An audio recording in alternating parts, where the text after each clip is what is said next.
Assalamualaikum warahmatullahi wabarakatuh. A'udzu billahi minasyaitonir rajim. Bismillahirrahmanirrahim. Alhamdulillahirabbil alamin. Wassalatu wassalamu ala asrofil anbiya'i wal mursalin.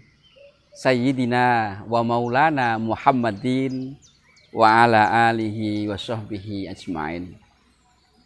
Asyhadu an la ilaha illallah wahdahu la syarikalah wa asyhadu anna Muhammadan abduhu wa rasuluh la nabiyya ba'dah.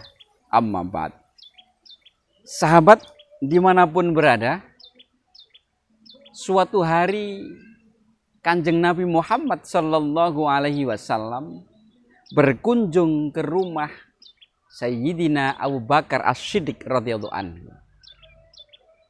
Di rumah Sayyidina Abu Bakar As-Siddiq, Nabi Muhammad dan Abu Bakar berbincang-bincang.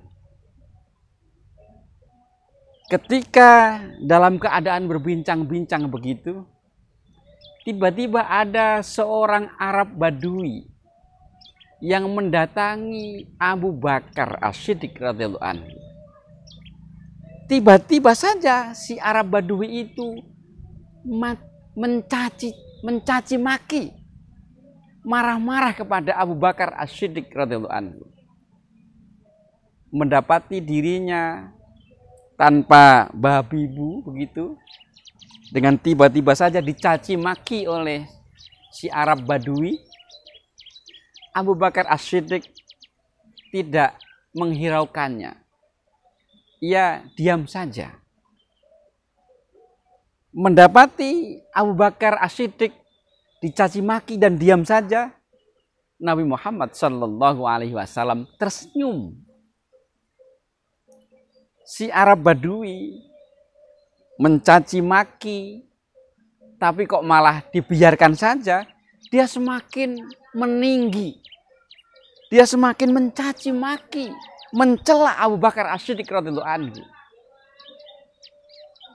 Abu Bakar tetap diam saja. Artinya ia tidak terpengaruh, beliau tidak terpengaruh oleh celaan atau caci maki si Arab Badui itu.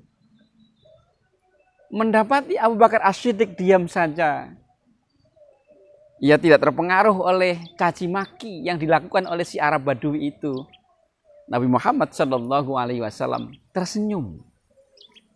Si Arab Badui, caci makinya tidak direspon, dia semakin menjadi-jadi di dalam mencaci maki, di dalam marah-marah kepada Abu Bakar As-Siddiq.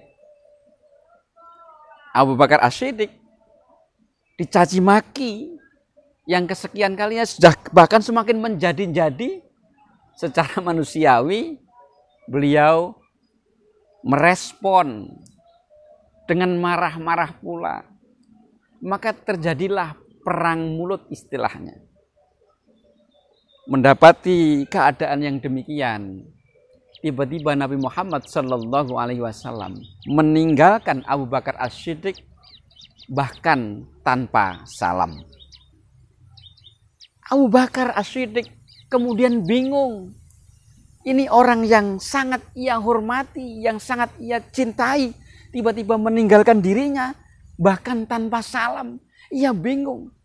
Lalu ia meninggalkan si Arab Badui itu yang masih mencaci maki, masih marah-marah itu. Abu Bakar As-Siddiq mengejar Nabi Muhammad sallallahu alaihi wasallam sampai di halaman depan begitu. Kemudian Abu Bakar As-Siddiq, wahai Nabi, mohon maaf.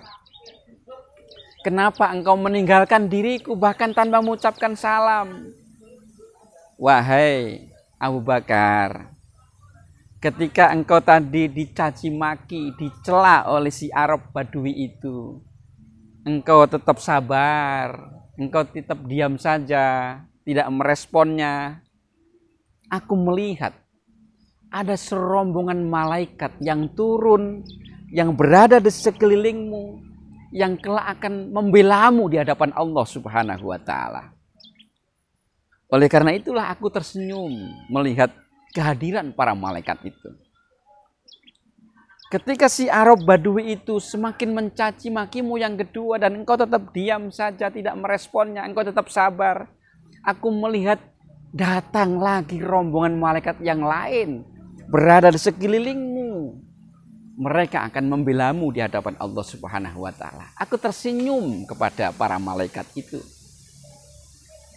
Tapi ketika engkau dicaci maki yang ketiga, lalu engkau meresponnya, marah balik.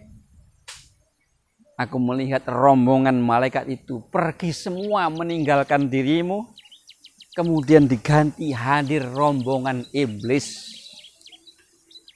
Aku tidak mau berada di dekat mereka. Dan aku tidak mau mengucapkan salam kepada mereka. Lalu aku meninggalkan dirimu. Mendengar jawaban Nabi Muhammad SAW, Abu Bakar As-Siddiq menyadari kekeliruannya. Sahabat dimanapun berada, pelajaran terpentingnya adalah ketika ada orang mencaci maki kita, lalu kita sabar, tidak balas balik mencaci maki, apalagi terjadi perang mulut, kita dalam keadaan diberi rahmat oleh Allah Subhanahu wa Ta'ala. Tapi ketika kita terpancing lalu balik marah, bahkan terjadi perang mulut, rahmat Allah Subhanahu wa Ta'ala itu menjauh dari kita.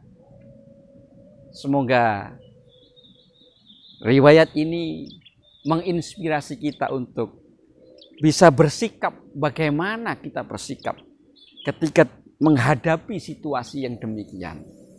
Sikap yang terbaik adalah sabar, tidak mudah terpancing oleh caci maki seseorang. Dengan kesabaran itu, dengan ketenangan itu, tentu kita akan dapat menghadapinya dengan baik, dapat berargumentasi dengan baik, karena kita tidak terpancing oleh amarahnya, tidak terpancing oleh emosi, sehingga mungkin kemarahan dia maksudnya, dapat kita redakan dengan kesabaran kita. Seandainya ia tidak dapat kita redakan, setidaknya kita tidak terpancing balik, sehingga masalah yang terjadi tidak semakin rumit. Semoga dengan demikian kita mendapatkan jalan keluar dari apa saja yang terjadi di sekitar kita, jalan keluar yang penuh dengan kebaikan yang dirahmati oleh Allah Subhanahu wa Ta'ala. Semoga kita termasuk orang-orang yang senantiasa dirahmati oleh Allah, diberkahi oleh Allah, bahagia bersama keluarga, baik di dunia ini maupun di akhirat kelak. Allahumma amin. Wassalamualaikum warahmatullahi wabarakatuh.